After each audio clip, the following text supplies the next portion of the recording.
তো বন্ধুরা দেখতে পাচ্ছ এখানে আমি দুখানা দশমিকের ভাগ অঙ্ক নিয়েছি এবং এই অঙ্কগুলো কত সহজে করা যায় আজকে তোমাদের আমি দেখাবো।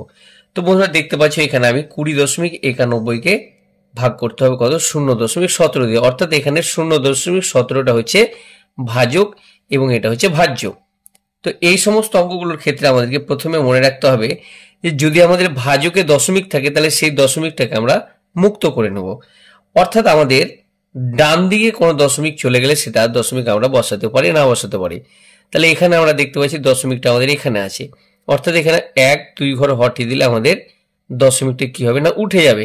ঠিক এখানে আমাদেরকে কি করতে হবে, 2 ঘর এখান থেকে আমাদের দশমিকটা আমাদেরকে ডান দিকে নিয়ে যেতে হবে। তাহলে এখানেও আমরা কি হচ্ছে 2 ঘর নিয়ে গেলে দশমিকটা এখানেও আমাদের শেষে যাচ্ছে, অর্থাৎ এখান থেকে আমাদের দশমিকটা উঠে যাবে। ব্যাস, এরপরে আমরা কি করবো, এই 17 দিয়ে আমরা এই 2091কে যদি আমরা ভাগ করি কত হবে, 17কে 17 বিয়োগ করে কত হয়েছে 39, 17 দুগুণে 34, এরপরে আমাদের বিয়োগ করে 5 পাবো, 3 17 51। ব্যাস, আমাদের এখানে আমাদের রাইট অ্যান্সার হয়ে যাচ্ছে এখানে 123। তোমরা আশা করি তোমরা বুঝতে পেরেছো। এরপরে দেখো পরের অঙ্কটা কি আছে, 0.36 কে ভাগ করতে হবে 0.06 দিয়ে।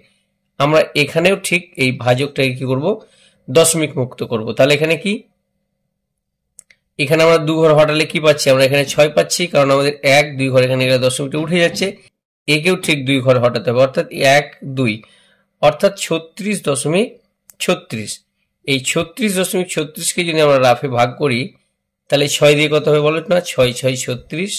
এরপরে আমাদের দশমিকটা এখানে উঠে যাবে, একটা সংখ্যা নামবে, আমাদের হচ্ছে না তাই আমরা 0 দিয়ে একটা সংখ্যা নামাবো, 6-6 36। তাহলে এখানে আমাদের রাইট অ্যান্সার হয়েছে 6.06। তো দেখতে পাচ্ছ বন্ধুরা কত সহজেই এই অঙ্কগুলো করা যায়। তো আশা করি বন্ধুরা বুঝতে পেরেছো। দেখা হচ্ছে নেক্সট ভিডিওতে।